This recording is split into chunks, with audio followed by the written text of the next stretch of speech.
Parallel സർക്യൂട്ട്സിൻ്റെ parameters കണ്ടുപിടിക്കാനും കറണ്ടാണ് തന്നിട്ടുള്ളത്. Current പക്ഷേ 20+j10 ആയിട്ടാണ് തന്നിരിക്കുന്നത്. ഒരു കോംപ്ലക്സ് ഫോമിലാണ് തന്നിരിക്കുന്നത്. Z1 എന്ന് പറയുന്നത് 6 - j8 ആണ്. -j8 ആയതുകൊണ്ട് കപ്പാസിറ്റർ ആണ്. ബാക്കി 16+j12 ആണ്, അതുകൊണ്ട് ഇൻഡക്ടർ ആണ്. ഇത്രയും കാര്യങ്ങൾ തന്നിട്ടുണ്ട്. അപ്പോൾ ആദ്യം കറണ്ടിനെ തന്നെ പോളാർ ഫോമിലോട്ട് മാറ്റുകയാണ് ചെയ്തത്. Z1നെ അഡ്മിറ്റൻസ് ആക്കി കാണുകയാണ് ചെയ്യുന്നത്. അഡ്മിറ്റൻസ് എന്ന് പറഞ്ഞാൽ 1/6j8 ആണ്. കോൺജുഗേറ്റ് എടുത്ത് മൾട്ടിപ്ലൈ ചെയ്യാണ് ചെയ്തിരിക്കുന്നത്. -6 - j8 ആയതുകൊണ്ട് 6+j8 ആണ്. അപ്പോൾ ഇത് രണ്ടും കൂടി ഗുണിച്ചാൽ 6 - j8നെയും 6+j8 കൊണ്ട് ഗുണിച്ചാൽ a² ആണ് വരിക. a എന്ന് പറയുന്നത് 6, 6² ആണ്, 100 ആണ് വരിക. ദറ്റ് ഈസ് 0.008 + 0.08 j ആണ്. അത് സിമിലർലി അഡ്മിറ്റൻസ് Z2 എന്ന് പറഞ്ഞാൽ 16+j12 ആണ്. അഡ്മിറ്റൻസ് Y2 എന്ന് പറഞ്ഞാൽ 1/Z2 ആണ്. 1/16 j12 ആണ്. കോൺജുഗേറ്റ് എടുത്ത് മൾട്ടിപ്ലൈ ചെയ്യുമ്പോൾ 16 - j12 മുകളിലും താഴെയും 16 - j8. 16 - j8 j12 divide by 16² + 12². 16 - j12 divide by 400. 16 divide by 400 എന്ന് പറഞ്ഞാൽ 0.04ഉം 12 ഡിവൈഡ് ബൈ 400 എന്ന് പറഞ്ഞാൽ 0.03 ആണ്. മൈനസ് ചിഹ്നം അവിടെ തന്നെ ഇട്ടിട്ടുണ്ട്. ടോട്ടൽ അഡ്മിറ്റൻസ് എന്ന് പറഞ്ഞാൽ Y1 + Y2 ആണ്. Y1 എന്ന് പറയുന്നത് 0.06 ആണ്, പ്ലസ് 0.04 0.1 കിട്ടും. 0.08 j മൈനസ് 0.03 ആണ്. 8 - 3 പോയ 5 ആണ്. 0.05 ആണ്. അതിനെ പോളാർ ഫോമിലേക്ക് മാറ്റുകയാണെങ്കിൽ ആംഗിളും മാഗ്നിറ്റ്യൂഡും വേഗത്തിൽ കണ്ടെത്താം. √0.12 plus 0.05² tan inverse 0.05 divide by 0.1. 0.118 angle 26.3 ഡിഗ്രിയാണ്. വോൾട്ടേജ് എന്ന് പറഞ്ഞാൽ current into voltage, current divided by admittance ആണ്.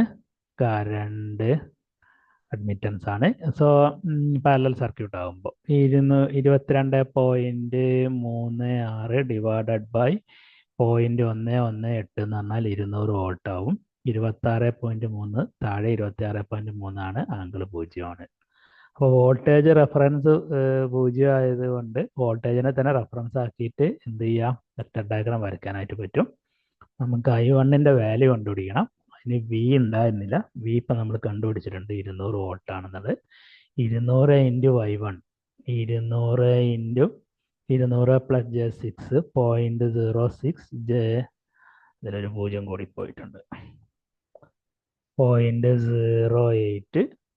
ഇപ്പോൾ വാല്യൂ എന്ന് പറഞ്ഞാൽ 200 × 0.6 എന്ന് പറഞ്ഞാൽ 200 × 0.06 എന്ന് പറഞ്ഞാൽ 12 വരും. അതേപോലെ തന്നെ 200 × 8 എന്ന് പറയുമ്പോൾ 0.08 എന്ന് പറയുമ്പോൾ 16 വരും. √12² + 16² ചെയ്താൽ 144ഉം 256ഉം കൂടി കൂട്ടിയാൽ 400 ആണ് വരിക. അപ്പോൾ √400 എന്ന് പറഞ്ഞാൽ 20 ആണ്. tan ഇൻവേഴ്സ് 16/12 tan ഇൻവേഴ്സ് ചെയ്താൽ കാൽക്കുലേറ്ററിൽ 83.1 കിട്ടും. ഇതെന്തിനാണ് കണ്ടുപിടിച്ചത് വെച്ചാൽ ഫേസർ ഡയഗ്രത്തിൽ I1ഉം I1ൻ്റെ ആംഗിളും V ആയിട്ടുള്ള ആംഗിൾ, V ആംഗിൾ 0 ആയതുകൊണ്ട് തന്നെ I1ൻ്റെ ആംഗിൾ 53 ആണ്. സുഖമായിട്ട് വരയ്ക്കാം. I2 എന്ന് പറയുന്നത് V × Y2 ആണ്. 200 + j0 എന്ന് എഴുതണം, 200 എന്ന് എഴുതണം ഒന്ന് തന്നെയാണ്. 200 × 0.04 ആണ്, അപ്പോൾ 8 വരും. 200 × 0.03 ആണ്, അപ്പോൾ 6 വരും. പക്ഷെ നടുവിലൊരു മൈനസ് ഉണ്ട്, മൈനസ് ചിഹ്നം. Root of 8a² plus 6a² എന്ന് പറഞ്ഞാൽ അവിടെ എഴുതിയിട്ടില്ല, അതാണത്. Root of 8a² plus 6a² എന്ന് പറഞ്ഞാൽ മുകളിലുണ്ട് അല്ലേ? ഇല്ല, 8a² പ്ലസ് 6a² ആണ് വരിക. ദാറ്റ് ഈസ് 100 100ൻ്റെ റൂട്ട് 10 ടാൻ ഇൻവേഴ്സ് -6/8 ആണ്, -36.9 ഡിഗ്രിയാണ്. അങ്ങനെ ആവുമ്പോൾ എളുപ്പമാണ്. ഇനി പവർ കണ്ടുപിടിക്കാൻ പറഞ്ഞിട്ടുണ്ട്. പവർ കാണാൻ വേണ്ടിയിട്ട് ഉള്ള മറ്റൊരു മാർഗമാണ് കോഞ്ചുഗേറ്റ് എടുത്ത് മൾട്ടിപ്ലൈ ചെയ്യാന്ന് പറയുന്നത്.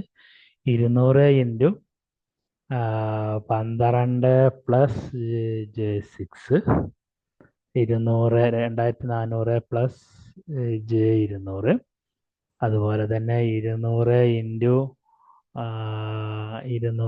ഇൻറ്റു വോൾട്ടേജിനെയാണ് മൈനസ് ആക്കിയിരുന്നത്. 8 മൈനസ് J6, 100 മൈനസ് J1200 100 വരിക അല്ലേ? 200 എന്ന് പറഞ്ഞാൽ വോൾട്ടേജ്. 8 ഇൻറ്റു 6 16 അല്ലേ വരിക? 8 ഇൻറ്റു 6 16 വരിക. ദെൻ ഫേസർ ഡയഗ്രാം വരയ്ക്കുകയാണെങ്കിൽ, ഫേസർ ഡയഗ്രാം വരയ്ക്കാൻ പവറിൻ്റെ ആവശ്യമൊന്നുമില്ല, പവർ കണ്ടുപിടിച്ചത് കൊണ്ട് മാത്രമാണ്. വോൾട്ടേജ് ആണ് നമ്മൾ റെഫറൻസ് ആയിട്ട് എടുത്തിരുന്നത്. വോൾട്ടേജിൻ്റെയാണ് കോൺജുഗേറ്റ് എടുത്തിരിക്കുന്നത്. വോൾട്ടേജ് എന്ന് പറഞ്ഞാൽ 200 ആംഗിൾ 0 ആണ്. 200 ആംഗിൾ 0നെ എന്തായിട്ട് തന്നെ എഴുതാം? 200 J0 എന്ന്, 200 പ്ലസ് J0 എന്ന് എഴുതാം. 200 പ്ലസ് J0 എന്ന് എഴുതാം. അതിൻ്റെ കോൺജുഗേറ്റ് ആണ് 200 മൈനസ് 0 എന്ന് പറയുന്നത്. ഇനി നമുക്കുള്ളത് ഫേസർ ഡയഗ്രാം ആണ്. വി ഞാൻ നേരത്തെ പറഞ്ഞു ആംഗിൾ 0 ആണ്, അതുകൊണ്ട് ഞാൻ അതിനെ വെർട്ടിക്കൽ ആക്സിസ് ആയിട്ട് എടുക്കുന്നു. മുകളിലോട്ടും താഴോട്ടും, കാരണം മുകളിലോട്ട്